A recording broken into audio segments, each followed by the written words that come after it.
Hello students, आज हम exercise 3.2 के क्वेश्चन नंबर 5 करेंगे। 4 तक के क्वेश्चंस हमने लास्ट वीडियो में किए थे। The question is half the parameter of A rectangular garden. तो फर्स्टली रेक्टेंगुलर गार्डन देखते हैं कैसा होता है। That is rectangular garden,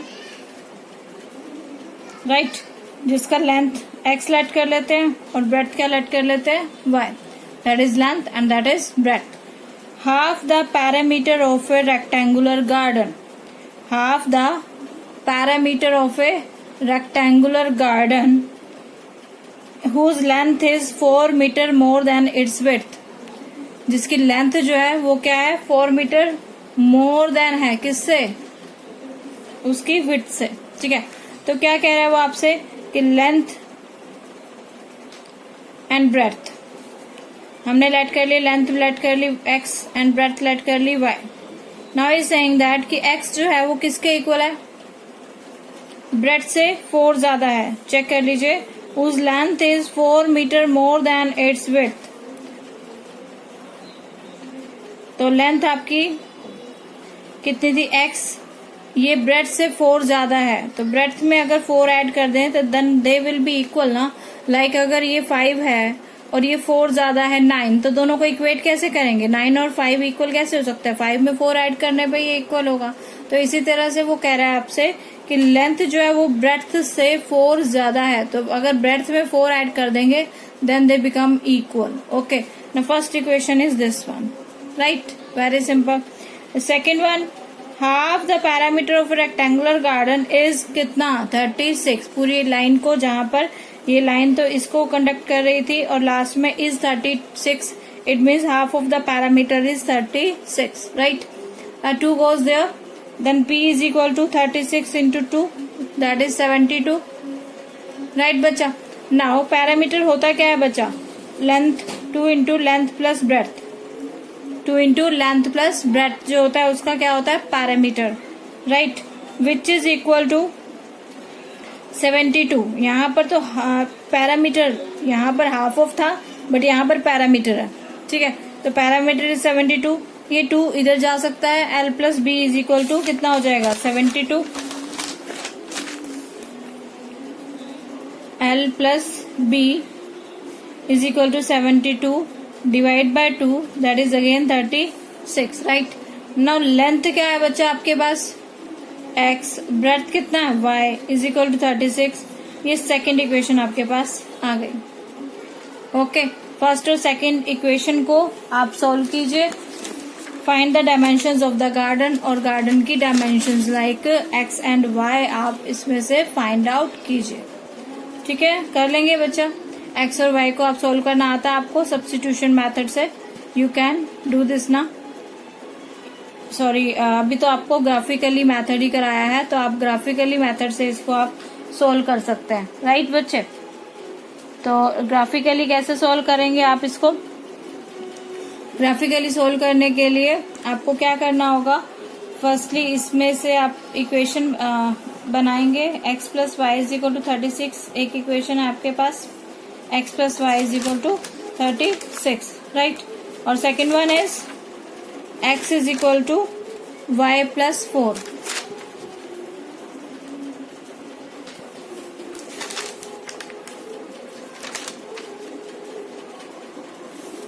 X is equal to y plus 4. Now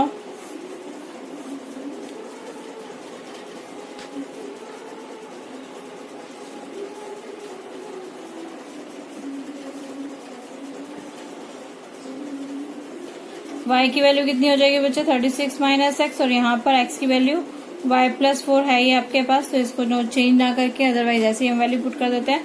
like y की वैल्यू अगर 0 पुट करेंगे तो 0 हम नहीं करेंगे बिकॉज इट्स रेक्टेंगल ना, तो लेंथ और ब्रेड्थ है, तो हम 0 ना लेके इसमें क्या ले लेंगे, 1 ले लेंगे। तो 1 लेंगे तो 5 आएगा, 2 लेंगे तो 6 आएगा, और 3 लेंगे तो 7। सेम हेयर, अगर हम यहाँ पर वैल्यूज ले लें, 4 ले लें तो दैट विल बी 32, 6 ले लें तो 30 एंड 8 ले लें तो 28। ठीक है, इसको भी थोड़ा सा बड़ा कर दीजिए ताकि हम इजीली इनकी वैल्यूज जनरेट कर पाए, जैसे 4, 6, 8, 32 ये है। तो वैसे तो 1, 2, 3 है, तो आप ग्राफ पेपर पे जैसे मर्जी बना सकते हो। लेकिन अगर आप उसमें 5 इस तरह से नंबर्स लेने वाले हैं तो थोड़ा सा इजी हो जाता है आपको करना काम। That is x and y. तो हम बड़े ले लेते हैं थोड़ा सा नंबर, जैसे यहाँ 5 ले लिया तो ये 9 आ गया, यहाँ 6 ले लिया तो ये 10 आ गया। सो ठीक है, यहाँ पर 7 ले लिया तो ये कितना हो गया, 7 + 4 13। एज योर विश, ये भी हो सकता है, ये भी हो सकता है। ग्राफ पेपर पे तो आपको बनाना ही है, तो ये ग्राफ पेपर आपके सामने इस तरह से होगा और आपको क्या बनाना, 32 4 एक point B C D E F, ये दोनों लाइंस जहां पर कट करेंगी that will your answer. Okay बच्चा, now next is question number 6। Given the linear equation 2x plus 3y minus 8 is equal to 0, write the another linear equation in two variables such that the geometrical representation of the pair so formed is। क्या कह रहा है आपसे कि ये linear equation दे रखी है, एक और लीनियर इक्वेशन आपको 2 वेरिएबल्स में लिखनी है। such that the geometrical representation मतलब कि जो ग्राफिकली होंगे of the pair so formed intersecting lines। Intersecting lines कब होती हैं बच्चे, when a1 by a2 is not equal to b1 by b2, right. तो फर्स्ट इक्वेशन क्या है, 2x plus 3y minus 8 is equal to 0। तो हमने दूसरी इसकी लिखनी है अपनी तरफ से, ताकि a1 by a2 b1 by b2 के इक्वल नहीं होना चाहिए। तो मैंने लिखा यहाँ पे 4x, ये 1/2 आ गया, तो यहाँ पे 5y लिख सकती हूँ, 3/5। 1/2 इज नॉट इक्वल टू 3/5। -7 कुछ भी लिखे यहाँ पे, नथिंग, ठीक है, कोई वैरी नहीं करता है। यहाँ पर आप कुछ मर्जी लिखिए, but a1 by a2 should not be equal to b1 by b2, right. Now parallel lines कब होती हैं, when a1 by a2 is equal to b1 by b2 is not equal to c1 by c2, right बच्चा। First equation is this one, 2x plus 3y minus 8 is equal to 0। जो second equation बनने जा रही है वो क्या होगी, ये दोनों इक्वल होने चाहिए। फिर से वही 4x ले लेती हूँ मैं, अगर दोनों सेम होने चाहिए तो यहाँ पर 6y लेना पड़ेगा मुझे, क्योंकि 1/2 है, ये भी 1/2 है, but not equal to c1 by c2। तो यहाँ पर कुछ ऐसा लिख दीजिए कि ये दोनों इक्वल ना हो, ठीक है। -8 है तो -7 4 5 8 कुछ भी लिख दीजिए, बट 8 16 नहीं आना चाहिए माइनस का। अगर माइनस का 16 आ जाएगा तो ये दोनों इक्वल हो जाएंगे, राइट। नाउ कोइंसिडेंट लाइंस कब होती हैं, when a1 by a2 is equal to b1 by b2 is equal to c1 by c2। a1 by a2 is equal to b1 by b2 is equal to c1 by c2। तो first line is 2x plus 3y minus 8 is equal to 0। Second हम क्या बना रहे हैं, 4x plus 6y 1/2 और ये भी 1/2 ही होना चाहिए, माइनस का 16 is equal to 0, right. Any doubt, I hope कि क्लियर हो गया होगा, बिकॉज 1/2 8/16 आल्सो 1/2। ओके बच्चा, तो ये आपका रिप्रेजेंटेशन हो गई। एक और आपको मिल गया, एक इक्वेशन आपको गिवन है, सेकंड इक्वेशन आपको फाइंड आउट करनी है। तो इसी तरह से करेंगे, चेक करके कि आपको कैसी लाइंस चाहिए। इसकी जगह, लाइंस की जगह वो सॉल्यूशंस भी दे सकते हैं, तो उन सॉल्यूशंस के रिगार्डिंग आपको क्या क्या चाहिए। Great. Now question number 7 is,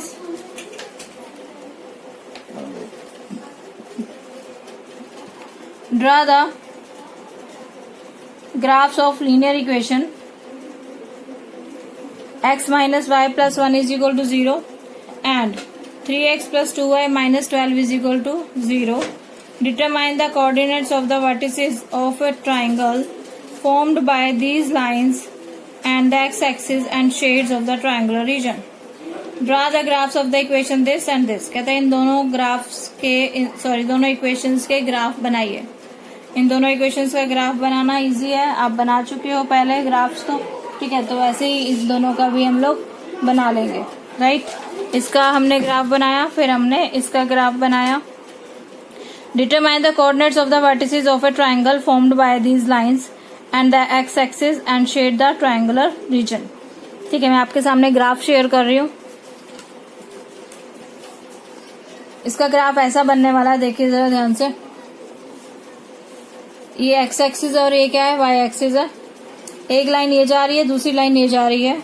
वो आपसे ये कह रहा है क्या कि determine the coordinates of the vertices, vertices के जो ये होंगे, determine the coordinates of the vertices of a triangle, जो ये ट्राइंगल बन रही है इससे, उससे आप उसके आपने वर्टेक्स बनाना है। कहोगे आप ये भी तो ट्राइंगल है, ठीक है, बन तो ये भी ट्राइंगल रही है, बट उसने आगे एक लाइन और मेंशन की है, formed by these lines and the x axis, ठीक है, एंड द एक्स एक्सिस, यानी कि एक्स एक्सिस और ये जो दो लाइंस बना रही हैं ट्राइंगल, उसको बताइए। अगर वो कहता वाई एक्सिस और ये दो लाइंस बना रही हैं तो ये ट्राइंगल बनता बच्चे। और अब क्या बन रहा है, ये वाला ट्राइंगल जब एक्स एक्सिस और ये दो लाइंस मिलकर बना रही हैं। ये दो लाइंस है, ये फर्स्ट लाइन, ये सेकंड लाइन, ठीक है, ये इधर गई, ये इधर गई, यहाँ पर इसने दोनों ने इंटरसेक्ट किया, तो ये पॉइंट और ये पॉइंट, ये तीनों पॉइंट्स हमको लिखने हैं, right. Determine the coordinates of the vertices. उसके बाद लिखा है कि and shade the triangular region, triangular region को आपने क्या करना बच्चा, शेड करना है, ठीक है, और इनके जो पॉइंट्स हैं, और उसके बाद हमने एरिया भी फाइंड आउट करना है इसका, एंड फाइंड एरिया आल्सो, ठीक है, एरिया भी फाइंड आउट करना। तो कैसे फाइंड आउट करेंगे, लुक, ये जो पॉइंट्स हैं आपके, पॉइंट्स चेक कर लेते हैं एक बार, कौन कौन से पॉइंट्स हैं यहाँ पे। एक तो बच्चा ये वाला पॉइंट है, दैट इज 40, 4 एक्स का 4 है और वाई का क्या हो गया 0, ठीक है। एक ये वाला पॉइंट है -1 एंड 0, एक्स का -1 और वाई का 0। और ये वाला जो पॉइंट है दैट इज 2, 3, ये तीनों कोऑर्डिनेट्स हमने लिख लिए, 2, 3, -2 -1 और 0 और 4 और 0। तो ये तीनों पॉइंट्स हमने लिए, this one and this one. उसने बोला था कोऑर्डिनेट्स बता दी थी, तो मैंने कोऑर्डिनेट्स बता दिए उसको। नाउ एरिया ऑफ ट्राइंगल, अब आपको एरिया ऑफ ट्राइंगल निकालना है। तो एरिया ऑफ ट्राइंगल क्या होता है बच्चा, half into base into height, right, half into base into height. Base क्या होगा बच्चा, ये पूरा यहां से लेकर यहां तक का, और हाइट क्या होने वाली है हमारी, ये दिस वन, बेस यहां से लेकर यहां तक। ये वाला पोर्शन कितना है 1 और ये वाला पोर्शन कितना है 4। ये -1 नहीं काउंट करना, ये हमें डिस्टेंस फाइंड आउट करनी, तो डिस्टेंस को हम पॉजिटिव लेंगे, दैट इज 1 और ये 4 और 1 कितना हो गया 5। तो बेस हो गया आपके पास 5 और हाइट कितनी है बच्चा, ये हाइट है। तो ये हाइट कितनी है आपके सामने देखो 3, इसके सामने क्या है 3, तो ये हाइट कितनी है 3, राइट। तो answer will be 15/2 square units या फिर 7.5 square units. Any doubt then you can repeat, इसको मेरे से पूछ सकते हैं या फिर समझ सकते हैं इस क्वेश्चन को। तो अगर कोई प्रॉब्लम रहती है इस क्वेश्चन में, बाकी ये ग्राफिकली है, you can solve it yourself. Okay बच्चा, नाउ यहाँ हमारी एक्सरसाइज 3.2 फिनिश हो जाती है, कंप्लीट हो गई बच्चे 3.2 हमारी। नाउ एक्सरसाइज 3.3 हम स्टार्ट कर रहे हैं। Solve the following pair of linear equation by the substitution method. अभी तक हमने लीनियर इक्वेशंस को सोल्व करने का मेथड कौन सा सीखा, ग्राफिकल मेथड। ग्राफ से हम लाइंस को बनाते थे और उसके बाद जहां पर कट होती थी वो वाला पॉइंट उसका सॉल्यूशन निकलता था, ठीक है, या फिर कोइंसिडेंट सॉल्यूशन होता था, या इंटरसेक्टिंग लाइंस होती थी, कोइंसिडेंट लाइंस होती थी, और कौन सी लाइंस होती थी, पैरेलल लाइंस, ठीक है। तो पैरेलल लाइंस के लिए नो सॉल्यूशन, तो सॉल्यूशन नहीं निकलेगा। यूनिक सॉल्यूशन के लिए, सॉरी, इंटरसेक्टिंग लाइंस के लिए यूनिक सॉल्यूशन निकलता था आपसे। तो अब हमें इक्वेशंस गिवन है और हमने मेथड कौन सा अप्लाई करना है यहाँ पे, सब्स्टिट्यूशन मेथड। बहुत इजी मेथड है, लेट चेक करते हैं कैसे होगा। तो 1 by 1 क्वेश्चंस करेंगे और बहुत अच्छे से इसको समझेंगे। सब्स्टिट्यूशन मतलब कि वैल्यू को पुट करना, सब्स्टिट्यूट करना, वो वाला यूज करेंगे। तो देखिए जरा, फर्स्ट क्वेश्चन है हमारा, फर्स्ट क्वेश्चन का first part, x + y = 14, next is x - y = 4। ये सेकेंड इक्वेशन है, ये फर्स्ट इक्वेशन है आपकी। कहते हैं इन दोनों इक्वेशंस को सोल्व कीजिए यूजिंग सब्स्टिट्यूशन मेथड। तो how to solve this question, take equation number 1। सबसे पहले हम लेते हैं इक्वेशन नंबर 1, x + y = 14। कोई भी ले सकते हो, 1 या 2 एज योर विश।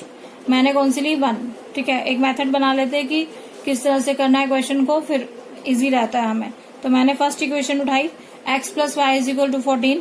यहाँ पर x की वैल्यू फाइंड आउट करी, कितनी आई 14 माइनस वाई। इसको लिख दीजिए number 3, that is 1 2 and 3। Now जो ये x वाली वैल्यू है हमने किस में से निकाली थी, 1 में से। अगर 1 में से निकाली तो 2 में पुट कर दीजिए, और अगर 2 में से निकालोगे तो 1 में पुट कर दीजिए, सिंपल। अगर वैल्यू कहाँ से निकाली 1 में से तो किस में पुट कीजिए 2 में, और अगर 2 में से निकालेंगे तो किस में पुट करेंगे 1 में, right. Now put this value in 2 equation थी आपकी x minus y is equal to 4, x minus y is equal to 4। x के प्लेस पे आपने क्या लगा दिया 14 minus y is equal to 4, that is 14 minus y कितना हो जाएगा -2y is equal to 4, -2y is equal to 4 minus 14 plus 2y is equal to minus का 10 आ जाएगा। यहाँ पर माइनस का 2y is equal to minus का 10, इस साइन कैंसिल हो जाएंगे आपके पास, दोनों माइनस के होंगे ना, that is -2y is equal to -10, cancel it. Now y is equal to कितना हो जाएगा 10/2, दैट इज 5। y की वैल्यू आ चुकी है आपके पास, ठीक है, 1 वैल्यू आप गेट कर चुके हो। नेक्स्ट वैल्यू फाइंड आउट करने के लिए या तो y की वैल्यू 1 में पुट कर दीजिए, या 2 में, या फिर 3 में, एज योर विश। 1 में, 2 में, 3 में, किसी में भी पुट करेंगे आपका आंसर निकल जाना। बट यहाँ पर अगर हम 3rd में पुट करेंगे तो थोड़ा इजी हो जाएगा, बाकी आपकी मर्जी, आप किसी में भी पुट कर सकते हो। हमने किस में पुट किया 3 में। Put this value in 3, x is equal to कितना हो जाएगा 14 माइनस वाई था, तो y के प्लेस पे आपने क्या लगा दिया 5, तो 14 minus 5 is 9, then x is equal to कितना आ गया बच्चा 9 and y is equal to कितना आ गया 5। ये सब्स्टिट्यूशन मेथड था, इजी मेथड है बिल्कुल, ठीक है। 1 बाय 1 हम और क्वेश्चंस करेंगे तो बहुत अच्छे से हमें क्लियर हो जाएगा हमें कैसे करने हैं क्वेश्चंस, राइट बेटा। नाउ क्वेश्चन नंबर 1 का second part, first equation is s minus t is equal to 3, okay, number 1। जो नेक्स्ट इक्वेशन गिवन है हमें s/3 plus t/2 is equal to 6, ये डिनोमिनेटर न्यूमिनेटर में है, थोड़ा सा पजल करेगी अगर हम इजीली सोल्व करना चाहेंगे इसको। तो हम क्या करेंगे इसमें बेटा एलसीएम ले लेंगे, 3 और 2 का एलसीएम कितना आ गया 6, take the LCM of 3 and 2 we will get 6, okay. Now कैसे करते हैं 6 को 3 से डिवाइड करते हैं, 6 को क्या करते हैं बच्चा 3 से डिवाइड करते हैं, कितना आएगा 2 को s से मल्टीप्लाई किया कितना आ गया 2s। नाउ प्लस 6 को 2 से डिवाइड किया हमने, 6 को 2 से डिवाइड किया, देन वी गेट हियर क्या हमने मिला हमें 3t, right, is equal to कितना आ गया बच्चा 6। तो ये 6 ऊपर चला जाएगा हमारे पास, that is 2s plus 3t, और t 6 इंटू 6 कितना हो जाएगा यहाँ पे 36, राइट। ये आपके पास सेकंड इक्वेशन आ गई, ये फर्स्ट इक्वेशन थी और ये कौन सी थी बच्चा सेकंड इक्वेशन। नेक्स्ट स्टेप क्या होना चाहिए अब हमारा, वही सब्स्टिट्यूशन मेथड, इजी हो गई ना अब दोनों इक्वेशन, ये भी सिंपल हो गई और ये भी सिंपल हो गई, ठीक है। करने को ऐसे भी कर सकते हैं, इसमें पुट करके वैल्यूज थोड़ा सा टिपिकल हो जाता है, फिर बच्चों को प्रॉब्लम आती है, कोई ना कोई कहीं ना कहीं पे डिजिट्स रॉन्ग हो जाती हैं, तो उससे क्वेश्चन का आंसर रॉन्ग आ जाता है, ठीक है। तो बेसिक्स यही है आपके कि उसको पहले सिंपल इक्वेशन में फॉर्म कर लीजिए। s minus t is equal to 3, अब यहाँ पर क्या आने वाला है आपके पास s minus t is equal to 3 and s is equal to 3 plus t. Now put this value in 2, जो ये s की वैल्यू है आपके पास क्या s minus t is equal to 3 थी, s की वैल्यू कितनी आ गई हमारे पास 3 प्लस टी। नाउ ये वाली वैल्यू कहाँ पर रखनी है हमने, s की वैल्यू नंबर 2 में, 1 से निकली ना तो 2 में पुट करने वाले हैं, तो 2s plus 3t is equal to 36, s की वैल्यू क्या पुट कर देंगे यहाँ पे 3 plus t plus 3t is equal to 36। Now 2 3 the 6, 2t 3t 36, 6 5t 36, 5t is equal to कितना हो गया 30 एंड t की वैल्यू कितनी आ चुकी है बच्चे हमारे पास 6। पुट दिस वैल्यू इन 3, वापस ये वाली वैल्यू कहीं पे भी पुट कर सकते हैं, बट हमने किस में पुट करनी है 3 में, तो s is equal to 3 plus t था बच्चा, तो t की वैल्यू क्या आई है 6, तो 6 पुट कर दिया मैंने, 3 प्लस 6 इज 9, 3 प्लस 6 इज 9, तो s की वैल्यू कितनी आ गई 9 एंड t की वैल्यू कितनी आ चुकी है बच्चे 6, that is your answer, right. ये सब्स्टिट्यूशन मेथड है, इसी तरह से हम सारे क्वेश्चंस करने जा रहे हैं, तो ध्यान से देखिए आगे भी इसी के और पार्ट्स। जैसे जैसे हम पार्ट्स करेंगे ये आपको क्लियर होता जाएगा कि आपको कैसे कैसे इसको सॉल्व करना है। राइट बच्चे, we will do here question number 1 का third part of question number 1। Okay बच्चा, now third part of question number 1 is 3x minus y is equal to 3, 9x minus 3y is equal to 9।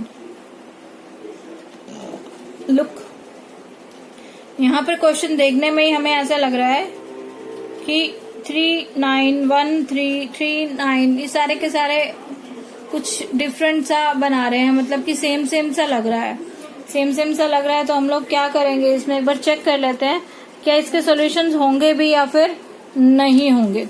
ठीक है बच्चा, 3x minus y is equal to 3, 9x minus 3y is equal to 9। हम check करते हैं a1/a2, a1/a2 check किया 1/3, b1/b2 check किया -1/-3 that is also 1/3 and c1/c2 कितना आ गया 3/9 that is also 1/3। Here a1/a2, b1/b2 is equal to c1/c2, तीनों 1/3, 1/3, 1/3 आ चुके हैं। तो यहाँ पर कितने सॉल्यूशंस निकलने वाले हैं, मैनी सॉल्यूशन। और आपको हम बता दें कि सब्स्टिट्यूशन मेथड से हम अगर यूनिक सॉल्यूशन होता है तो सॉल्व होता है, अगर यूनिक सॉल्यूशन नहीं होता है तो हम उसकी वैल्यू नहीं फाइंड आउट कर सकते। ओके बच्चा, तो हम लोग यहाँ पे लिख देंगे कि it has many solution so we can't find them, हम उनको फाइंड नहीं कर सकते। यूनिक सॉल्यूशन होगा तो हम उसको फाइंड आउट कर सकते हैं, बट मैनी सॉल्यूशन और नो सॉल्यूशन में हम उनको फाइंड आउट नहीं कर सकते। राइट बच्चे, now the fourth part is 0.2x plus 0.3y is equal to 1.3। Next is 0.4x 0.5y is equal to 2.3। से डेसिमल और point as your wish. Now 0.2x फिर डेसिमल में है, थोड़ा सा फिर अनइजी हो जाएगा अगर हम डेसिमल में ही सोल्व करने जाएंगे तो हम लोग क्या करते हैं, डेसिमल से इसको सिंपल फॉर्म में बनाने की कोशिश करते हैं। तो दैट शुड बी 2/10 बिकॉज एक डेसिमल है, नीचे 0 आने वाला है। यहाँ पर भी same 3/10y and here also 13/10। Take LCM 10 LCM लिया, सेम है तो 2x और 3y इज इक्वल टू 13/10। ये 10 और ये 10 गए, कैंसिल हो गए, और 2x plus 3y is equal to कितना आ गया बच्चा 13। 2x plus 3y is equal to 13। Same procedure से नेक्स्ट वाला, इससे क्या आया 2x plus 3y is equal to 13, और नेक्स्ट वाले से क्या आ जाएगा 4x plus 5y is equal to 23। Similarly आप चाहें तो करके देख सकते हैं। नेक्स्ट 1 और 2 इक्वेशंस आ चुकी हैं, इन दोनों इक्वेशंस को मेथड से। तो फिर से हमने क्या लिया, इक्वेशन नंबर 1 ली, equation number 1 is 2x plus 3y is equal to 13। यहाँ से हमने 2x को लिया that is 13 minus 3y and x की वैल्यू कितनी हो जाएगी 13 माइनस 33y/2। राइट बच्चा, नाउ x की वैल्यू अब कहाँ पुट करनी है, इक्वेशन नंबर 2 में। इक्वेशन नंबर 2 में पुट कीजिए, तो equation number 2 was this one 4x plus 5y is equal to 23। तो 4x plus 5y is equal to 23, x के प्लेस पे आपने ये वाली वैल्यू सब्स्टिट्यूट करनी है बच्चा। 13 minus 3y/2 into 4, 2 to the 4 plus 5y plus 23 as it is, no change. Now look here, 2 into क्या आ जाएगा this one, 2 into this one plus 5y is equal to 23। Right बच्चा, नाउ 2 इंटू 13 कितना हो जाएगा 36 minus 2 3 the 6y plus 5y is equal to 23। Now here 26 ये रहा बच्चा, माइनस का 6y प्लस का 5y that gives you minus का y is equal to 23। Now minus y is equal to 23 minus 26 is -3। Minus से minus cancel कर दीजिए, then you get y is equal to 3। अब y की value कितनी आ गई बच्चे आपके पास 3 आ चुकी है। नाउ दिस वैल्यू आप किस में पुट करोगे, put in this one 3 is x is equal to 13 minus 3y/2 था, तो y के प्लेस पे हम क्या रखना है हमने 3, तो हमने 3 रख दिया y के प्लेस पे।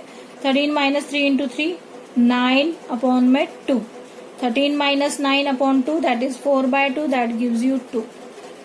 Any doubt बच्चा?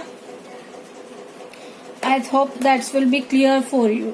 ठीक है, क्योंकि हर एक पार्ट आपको सेम मेथड से कराया जा रहा है तो आपको अच्छे से क्लियर हो जाएगा. फिर भी कोई डाउट रहता है तो बच्चा प्लीज कमेंट बॉक्स में आप शेयर कर लीजिएगा. ठीक है, फिफ्थ पार्ट में √2x plus √3y is equal to 0, √3x minus √8y is equal to 0. ठीक है, एक्सरसाइज बनाने वाले ने बहुत अच्छे से क्वेश्चंस लिए हैं कि हर एक फॉर्म आपको क्लियर हो जाए. रूट वाले भी आ गए, डेसिमल वाले भी आ गए और अपॉन वाले भी आ गए.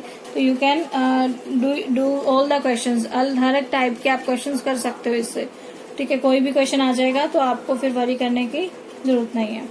√2x plus √3y is equal to 0, √3x minus √8y is equal to 0. फिर से अगेन हमने क्या किया, इक्वेशन नंबर 1 ले ली. इक्वेशन नंबर 1 से √2x इज इक्वल टू कितना हो गया, माइनस का √3y. Then x is equal to कितना हो गया बच्चे, माइनस √3/√2 इंटू y. y की वैल्यू आ गई बच्चे, ये इसको हमने क्या लिख दिया, सॉरी x की वैल्यू आ गई y में, तो हमने क्या लिख दिया इसको, equation number 3. Now put this value, ये वाली वैल्यू हम कहाँ पुट करने जा रहे हैं, put this value in equation number 2, that is equation number 2. इसमें पुट कीजिए √3 इंटू एक्स, एक्स की value this one minus √8y is equal to 0. ठीक है, एक्स की वैल्यू ये पूरी है तो ब्रैकेट यहाँ तक आएगा, तो that will be. Now check करो बेटा एक बार, √3 इंटू √3 कितना हो जाएगा, 3, और नीचे कितना है √2, तो माइनस का 3/√2y माइनस का √8y is equal to 0. Next page पे चल रहे हैं तो इसको थोड़ा सा ध्यान में रखना. मैं एक बार यहाँ पे लिख देती हूँ दोबारा से.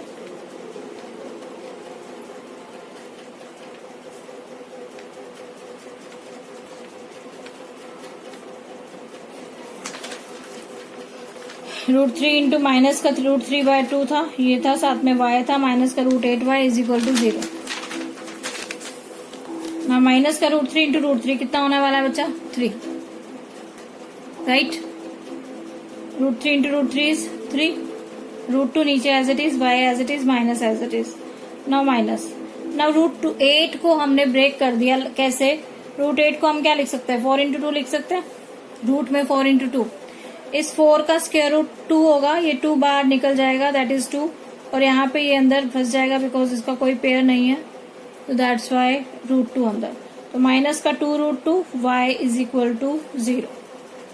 राइट बच्चे.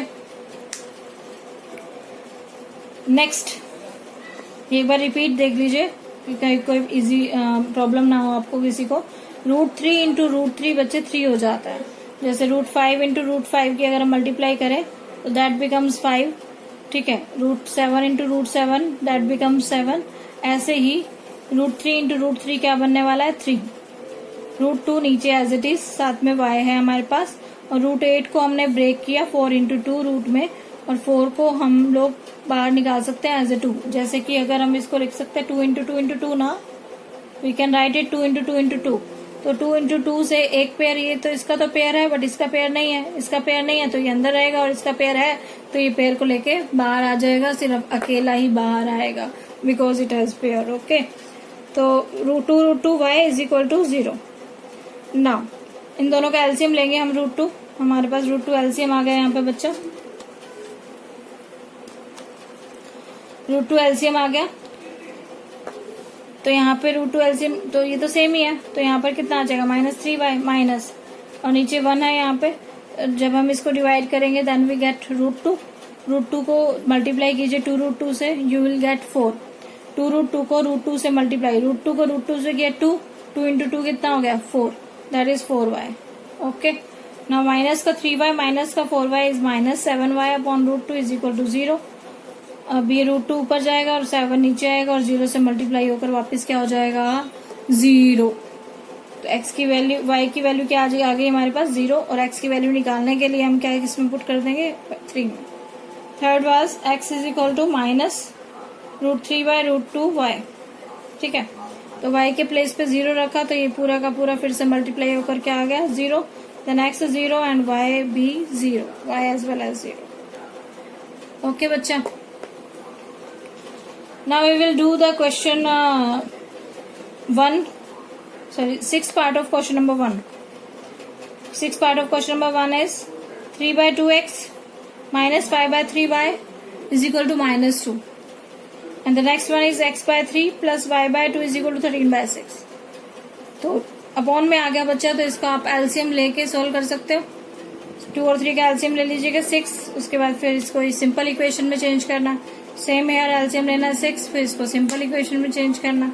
ठीक है, और उसके बाद इसको सब्स्टिट्यूशन मेथड से सॉल्व कर देना. You can do it yourself. Okay बच्चा. Now question number 2.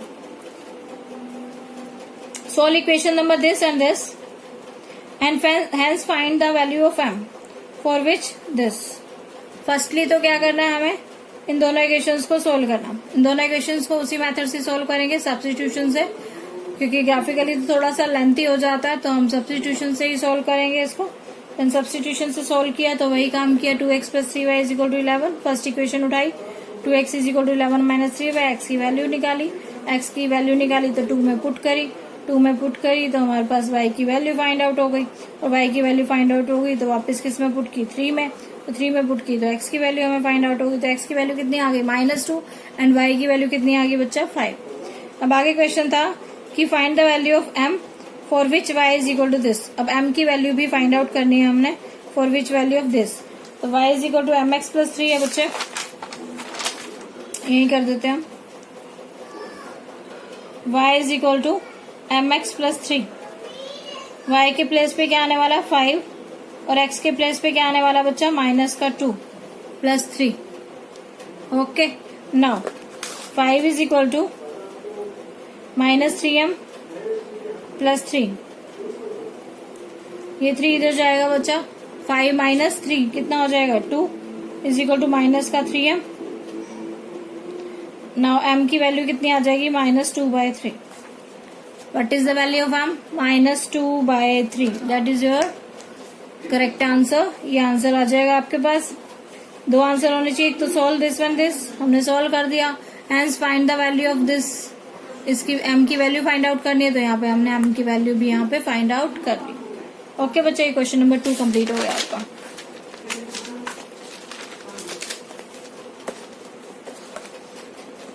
Now we move on to question number 3.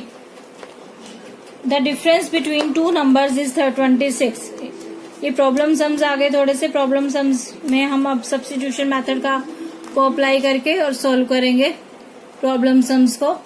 तो प्रॉब्लम सम्स कौन से होते हैं कि स्टेटमेंट गिवन होती है, उससे हम खुद इक्वेशंस बनाते हैं और फिर उसको सोल्व करते हैं. ठीक है बच्चा. Now question number 3 is the difference between 2 numbers is 26. Difference between 2 numbers is 26. कोई भी 2 नंबर्स है, उनके डिफरेंस कितना है, 26. And 1 number is 3 times the other.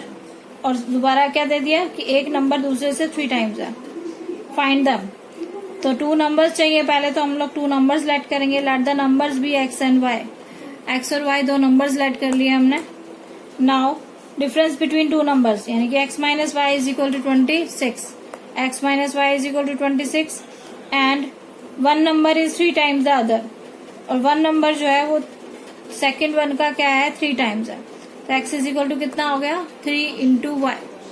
1 number is 3 times of the second 1.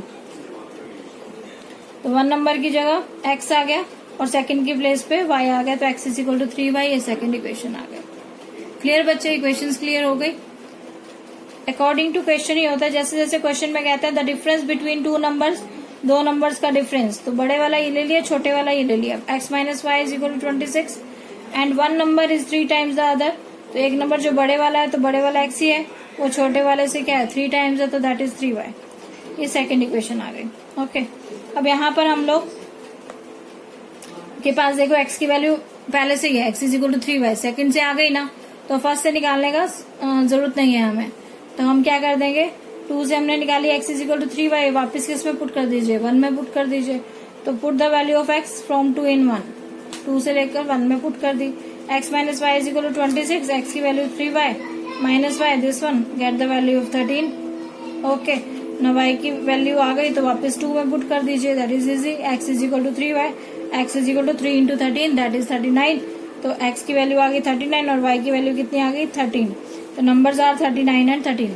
देख लीजिए इन दोनों का डिफरेंस कितना आएगा, 26 आने वाला है, और एक नंबर दूसरे से कितना है, 3 times.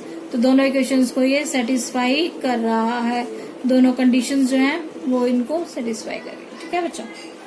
Now second part is the larger of the two supplementary angles, the larger of the two supplementary angles exceeds the smaller by 18 degrees.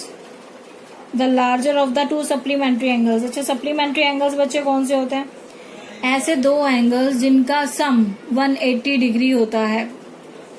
कोई भी दो एंगल्स जिनका सम 180 डिग्री होता है वो कौन से एंगल्स होते हैं, सप्लीमेंट्री एंगल्स।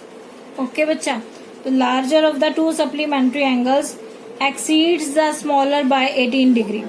तो उसमें से जो बड़ा होगा, दो सप्लीमेंट्री एंगल्स हैं से x and y, let two angles भी एक्स एंड वाई, ये लेट बड़ा लेट कर लिया और ये क्या लेट कर लिया, छोटा। तो अगर ये सप्लीमेंट्री है तो इन दोनों का सम कितना होना चाहिए, 180 डिग्री। तो फर्स्ट इक्वेशन तो यहीं से बन गई। फिर उसने कहा कि एक्सीड्स द स्मॉलर बाय, जो बड़े वाला है वो एक्सीड है बड़े वाले छोटे वाले से कितना, 18। It means x minus y is equal to कितना है, 18। x minus y is equal to 18। ये फर्स्ट इक्वेशन है बच्चा, ये सेकंड इक्वेशन है। You can solve it by substitution method. कर सकते हो ना, कराने की जरूरत तो नहीं है बच्चा। Good.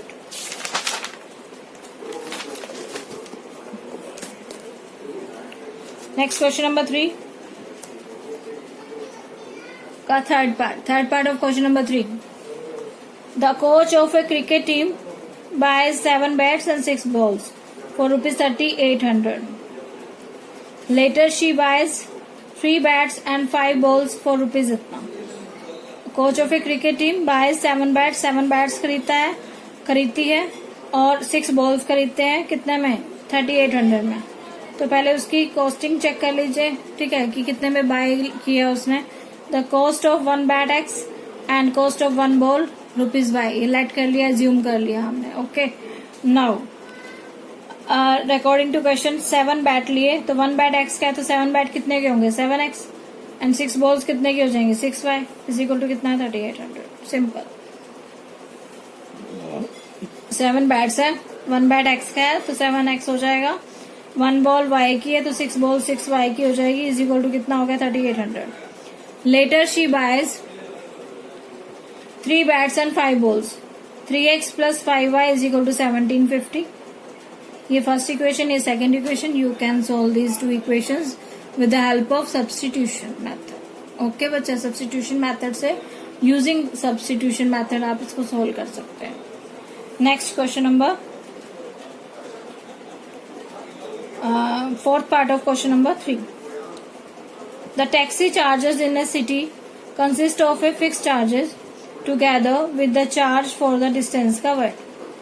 The taxi charges in the city consist of fixed charge together with the charge for the distance covered। मतलब कि टैक्सी में अगर हम जाते हैं कहीं पर तो उसके चार्जेस में क्या क्या होता है, एक तो पर किलोमीटर के रिगार्डिंग आपका फेयर लगता है, प्लस जो फिक्स चार्जेस होते हैं वो तो लगते ही लगते हैं। मतलब आप टैक्सी में बैठ गए तो आपके फिक्स चार्जेस तो लगेंगे ही लगेंगे। जैसे लेटर से सपोज किसी टैक्सी में जा रहे हैं हम लोग, तो उसके बैठते ही उसके मीटर में जंप कर जाएगा कितना, अप्रोक्स। सभी का डिफरेंट होता है पैटर्न। किसी का हो जाएगा 65 रुपीज, किसका 63, ठीक है, अकॉर्डिंग टू टैक्सीज होता है वो कि कौन सी टैक्सी में हम जा रहे हैं। तो बैठते ही उसमें मीटर डाउन करते ही स्टार्ट हो जाता है आपका, मीटर स्टार्ट करते ही क्या हो जाते हैं आपके रुपीज आ जाते हैं, चार्जेस आ जाते हैं। स्टार्टिंग 0 से नहीं होती है, ठीक है। तो वो फिक्स चार्जेस तो है ही, अगर आप बैठोगे तो आपके फिक्स चार्जेस लगेंगे ही लगेंगे, और साथ में कितने किलोमीटर जाते हो उसके चार्जेस भी अलग से लगते हैं, ठीक है। तो वो यही कहना चाह रहा था, taxi charges in the city consist of a fix charge together with the charge for the distance covered for a distance of 10 kilometre. For a distance of 10 kilometre, 10 kilometre के डिस्टेंस पे the charge paid is ₹105। For the distance of 10 kilometer, the charge paid is ₹105. 105 का charge लगता है। And for a journey of 15 kilometer, the charge paid rupees इतना। 10 kilometre के लिए इतना charge और 15 किलोमीटर के लिए इतना चार्ज। ठीक है, पहले इसको पढ़ते हैं और इसी के रिगार्डिंग हम इक्वेशन बनाते हैं, उसके बाद आगे का रीड करेंगे। Let fix charges x and charges per kilometre y. Fix charges मतलब बैठते ही जितना लगा और पर किलोमीटर यानी कि 1 किलोमीटर के रिगार्डिंग कितना खर्चा है हमारा वाई। तो 2 किलोमीटर में 2y, 3 किलोमीटर में 3y, right. Now according to question 10 kilometre का कितना है 105। अब 10 किलोमीटर में फिक्स चार्ज तो लगेगा ही लगेगा, फिक्स चार्ज तो एज इट इज लगेगा चाहे जितने किलोमीटर मर्जी जाना हो। अगर 10 किलोमीटर जाना तो x plus 10y is equal to कितना हो जाएगा 105, मतलब फिक्स चार्ज तो लगा ही लगा। प्लस अगर 10 किलोमीटर गए तो 10y और इंक्रीज हो गया इज इक्वल टू कितना है 105। सेम इसी पर्पज से कि अगर 15 किलोमीटर जाता है तो 155 लगता है और 15 किलोमीटर जाता है तो फिक्स चार्जेस तो थे वो लगेंगे ही लगेंगे। और 15 इंटू वाई, क्योंकि 1 किलोमीटर का y है तो 15 किलोमीटर का कितना हो जाएगा 15y is equal to 155, right. तो ये 2 इक्वेशंस आ चुकी हैं। डिस्ट्रीब्यूशन मेथड से आप इसको सोल्व करेंगे और x और y की वैल्यू फाइंड आउट करेंगे। Now what are the fix charges and the charges per kilometre, यही निकालने थे, हमने निकाल दिए। अब आगे भी क्वेश्चन है, खत्म नहीं हुआ अभी। How much does a person have to pay for travelling a distance of 25 kilometre. क्या कह रहा है आपसे, कह रहा है कि कितना उसे पे करना पड़ेगा for travelling a distance of 25 kilometre. 25 kilometre की डिस्टेंस के लिए कितना पे करना पड़ेगा। तो 25 किलोमीटर के लिए भी फिक्स चार्जेस तो देने ही पड़ेंगे x, और साथ में क्या देना पड़ेगा 25 इंटू वाई भी देना पड़ेगा। ओके, तो x और y की वैल्यू फाइंड आउट करके यहाँ पर पुट कर दीजिए and get your answer. Okay बेटा,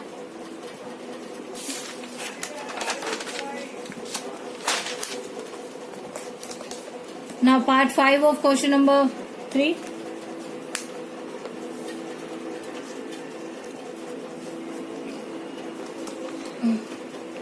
A fraction becomes 9 by 11 if 2 is added to both the numerator and denominator. पहले तो फ्रैक्शन क्या होता है, फ्रैक्शन कोई भी किस फॉर्म में होता है p by q फॉर्म में, where q is not equal to 0। कोई भी फ्रैक्शन जो होता है वो किस फॉर्म में होता है बच्चा, p बाई क्यू, यानी कि न्यूमिनेटर भी होता है और उसका डिनोमिनेटर भी होता है।